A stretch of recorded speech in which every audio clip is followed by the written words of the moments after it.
नमस्कार। आज हम एडग्रेड अभ्यास पुस्तिका विज्ञान विषय कक्षा 6 के हल देख रहे हैं। आज हम अध्याय 8 प्रकाश, छायाएं एवं परावर्तन के हल देखेंगे। अब यहाँ दिया हुआ है, बच्चों निम्न बॉक्स में लिखी गई वस्तुओं की कल्पना कर विचार कीजिए। आपके विचार से क्या है, यदि इन वस्तुओं को अपनी आंखों के सामने रखेंगे तो सामने जलने वाले बल्ब का प्रकाश आपको आंखों तक क्या आएगा?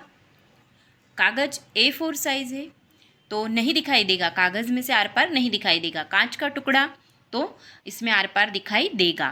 प्लास्टिक सेल तो धुंधला दिखाई देगा और कपड़े का टुकड़ा तो नहीं दिखाई देगा। अब किसी वस्तु से प्रकाश आपकी आंखों पर पहुंचेगा, किसी वस्तु के आर पार प्रकाश नहीं पहुंचेगा, किसी वस्तु से थोड़ा प्रकाश आएगा। तो अपने साथी और शिक्षक से चर्चा कीजिए और अपने विचार लिखिए। तो कांच के टुकड़े से प्रकाश आंखों पर पहुंचेगा और कपड़े के टुकड़े से प्रकाश आंखों पर नहीं पहुंचेगा। प्लास्टिक स्केल से प्रकाश थोड़ा पहुंचेगा। यदि आप कमरे के बाहर खड़े हैं और उस कमरे के अंदर घना अंधेरा है, उस कमरे के अंदर कोई वस्तु रखी है तो वह वस्तु आपको दिखेगी क्यों? अपने तर्क लिखो।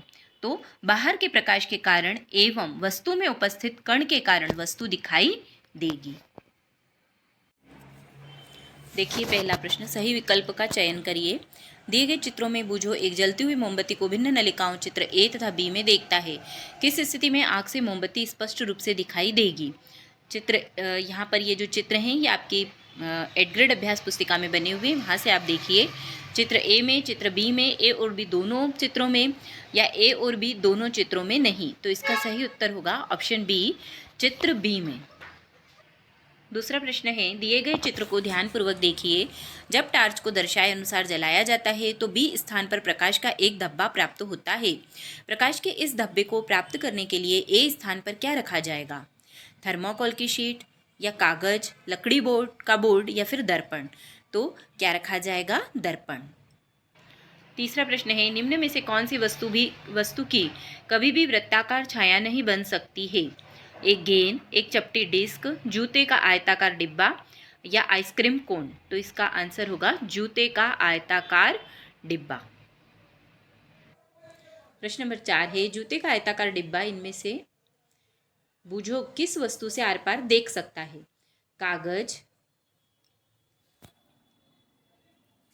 प्रश्न नंबर 4 है यहाँ पर हमारे पास, इनमें से बूझो किस वस्तु के आर पार देख सकता है? ये जूते का आयताकार डिब्बा नहीं आएगा इसमें। प्रश्न, इनमें से बूझो किस वस्तु के आर पार देख सकता है, यहाँ से शुरू है। कागज, दर्पण, कांच का दरवाजा या कपड़े का पर्दा? तो उत्तर होगा कांच का दरवाजा। प्रश्न नंबर 5 है, बूझो सूर्य के सामने खड़ा हुआ है, तब बूझो की छाया बनेगी बूझो के पीछे की ओर, बूझो के सामने की ओर, बूझो के दाईं ओर या बूझो के बाईं ओर? तो इसका सही आंसर होगा बूझो के पीछे की ओर। प्रश्न नंबर 1.2 है, दिए गए शब्दों में से चुनकर रिक्त स्थानों की पूर्ति कीजिए। सूर्य की तरह स्वयं प्रकाश का उत्सर्जन करने वाली धातुओं को दीप्त पिंड कहते हैं। खाली स्थान सरल रेखा में गमन करता है। तो क्या करता है? प्रकाश सरल रेखा में गमन करता है। छाया देखने के लिए हमें कोई प्रकाश स्रोत तथा प्रकाश के पथ में कोई अपारदर्शी वस्तु चाहिए। सूर्य ग्रहण के समय हमें सूर्य को सीधे कदापि नहीं देखना चाहिए। पिन होल कैमरे द्वारा प्रतिबिंब उल्टा बनता है। यहाँ देखिए पूरे उत्तर आप लिख लीजिए। यहाँ पर अति लघु उत्तरीय प्रश्न है। प्रश्न नंबर 2, अंधेरे में रखी हुई किसी वस्तु को क्या आप देख पाते हैं? इनको देखने के लिए हमें किसकी आवश्यकता होती है? तो अंधेरे में रखी हुई वस्तु को हम नहीं देख पाते क्योंकि वस्तुओं को देखने के लिए प्रकाश की आवश्यकता होती है।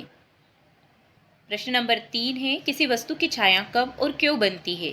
तो जब प्रकाश के मार्ग में अपारदर्शी वस्तु आ जाती है तो वस्तु की छाया बनती है। प्रश्न नंबर 4 है, पिन होल कैमरे में छवि निर्माण के लिए प्रकाश का कौन सा गुण जिम्मेदार है? तो उत्तर है प्रकाश का सरल रेखा में गति करना। अगला है, बूझो ने अपने हाथों में पारदर्शी कांच प्लास्टिक की शीट ली है, तो उसका प्रतिबिंब कहाँ बनेगा? तो प्रतिबिंब कहीं नहीं बनेगा क्योंकि पारदर्शी कांच प्रकाश को अपने माध्यम से गुजरने देता है। प्रश्न नंबर 6 है, प्रकाश की उपस्थिति में हम अपने चेहरे को दर्पण में कैसे देख पाते हैं? तो प्रकाश की किरणें हमारी त्वचा से टकराकर परावर्तित होती है और दर्पण तक पहुंचती है। दर्पण की सतह पर ये किरण वापस परिवर्तित होती है और हमारी आंखों तक पहुंचती है, जिससे हमें अपने चेहरे के प्रतिबिंब दिखाई देता है। लघु उत्तरीय प्रश्न, निम्न में से दीप्त तथा अदीप्त वस्तुएं छांटकर लिखिए। तो सूर्य, वृक्ष, टार्च, लाइट, आकाशीय बिजली की चमक, सड़क की लाइट, गाड़ियों की लाइट, लकड़ी, कपड़ा, साइकिलें। इनमें से दीप्त और अदीप्त दोनों वस्तुओं को हमें छांट के अलग करना है। तो यहाँ लिखा हुआ है दीप्त वस्तुएं हैं और अदीप्त वस्तुएं हैं। एक तरफ दीप्त है और एक तरफ अदीप्त है। तो सूर्य, टार्च, लाइटें ये सभी दीप्त वस्तुओं में आएंगी। आकाशीय बिजली की चमक, गाड़ियों की लाइट, सड़क की लाइट, है ना। और अदीप्त वस्तुओं में आएगा वृक्ष, लकड़ी, कपड़ा, साइकिलें। अगला देखिए प्रश्न नंबर 8, पहेली ने टार्च की रोशनी पारदर्शी कांच एवं दर्पण पर डाली तो उसे क्या अंतर दिखाई देगा?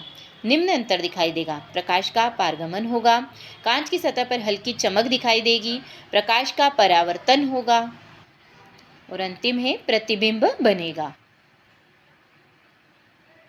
अगला प्रश्न है प्रश्न नंबर 9, दिए गए चित्र में पेड़ का चित्र ऐसे स्थान पर बनाइए जिससे बेंच पर पेड़ की छाया पड़े। तो ये चित्र दिया हुआ है, इसमें हमने यहाँ पर बीच में क्या बनाया है? पेड़। तो इससे क्या होगा? इस पेड़ की छाया इस बेंच पे पड़ेगी। अगला प्रश्न है, दिए गए विभिन्न रंगों के डिब्बों द्वारा बनने वाली छाया किस रंग की बनेगी? सफ़ेद, हरा, नीला, लाल। तो छाया ग्रे, काला, नारंगी और काला ग्रे, है ना। किस रंग की छाया बनेगी ये बताना है। प्रश्न नंबर 11 है, किसी वस्तु की छाया बनने के लिए आवश्यक परिस्थितियां बताएं। जब प्रकाश के मार्ग में अपारदर्शी वस्तु आ जाती है तो वस्तु की छाया बनती है।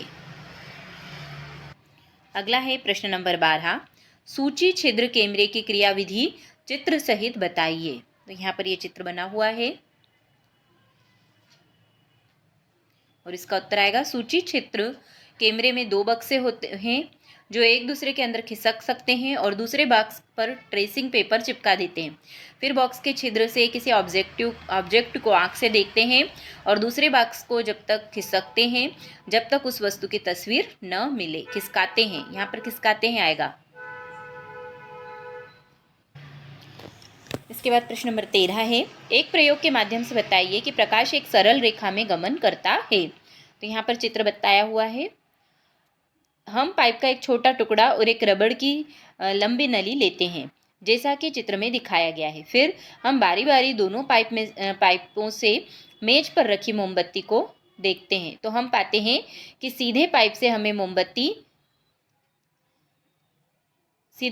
मोमबत्ती स्पष्ट दिखाई देती है, जबकि मोड़े हुए पाइप से हमें मोमबत्ती स्पष्ट दिखाई नहीं देती है। अतः इससे यह स्पष्ट होता है कि प्रकाश एक सरल रेखा में गमन करता है। इसके बाद प्रश्न नंबर 14 है, टिप्पणी लिखिए। पारदर्शी वस्तुएं, अपारदर्शी वस्तुएं, पारभासी वस्तुएं। तो पारदर्शी वस्तुएं जिन वस्तुओं से सूर्य का प्रकाश आर पार चला जाता है पारदर्शी वस्तुएं कहलाती हैं। कांच, हवा, वायु, पानी आदि। और अपारदर्शी वस्तुएं जिन वस्तुओं से सूर्य का प्रकाश आर पार नहीं होता है अपारदर्शी वस्तुएं कहलाती हैं, जैसे लकड़ी, पत्थर, लोहा आदि। और पारभासी वस्तुएं क्या होती है? जिन वस्तुओं में प्रकाश आंशिक रूप से आर पार जाता है पारभासी वस्तुएं कहलाती हैं। इसके बाद है प्रोजेक्ट नंबर 1, अपने आसपास पाई जाने वाली 10 वस्तुओं की सूची बनाइए तथा उन्हें निम्नानुसार वर्गीकृत कीजिए। अब यहाँ देखिए वस्तुओं के नाम लिखे हमने। मेज, कांच, बल्ब, मोमबत्ती, पेन, है ना। 10 वस्तुओं की सूची बनानी है। अब जो वस्तु पारदर्शी है उसके सामने निशान लगाएंगे। जैसे कांच पारदर्शी होता है, मेज अपारदर्शी होता है और अदीप्त भी होता है। कांच क्या होता है? कांच भी अदीप्त होता है। बल्ब पारभासी होता है और दीप्त होता है। मोमबत्ती अपारदर्शी होती है और पारभासी भी होती है। पेन जो है वो अपारदर्शी होता है, अदीप्त होता है। इसके बाद आगे है दर्पण, टार्च, पानी, हवा।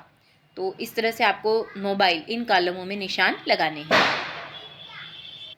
अगला है प्रोजेक्ट कार्य 2, एक सूची छिद्र कैमरे का निर्माण कीजिए तथा उसकी विधि एवं उपयोग लिखिए। तो यहाँ पर ये चित्र बनाया हुआ है।